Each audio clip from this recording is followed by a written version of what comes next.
Hello everyone.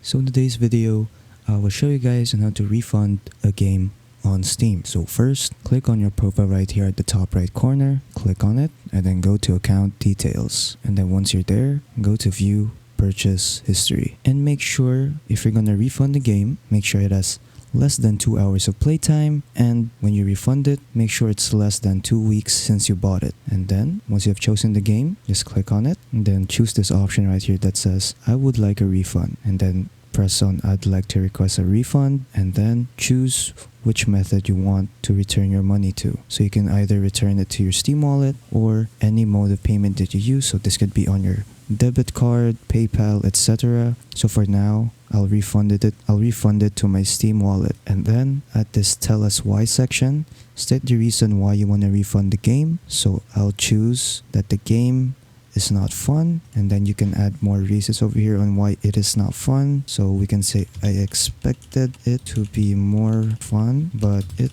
was boring and repetitive. And then once you're done, click on submit request and just wait for Steam to refund your game. So that is pretty much it on how to refund the game on Steam.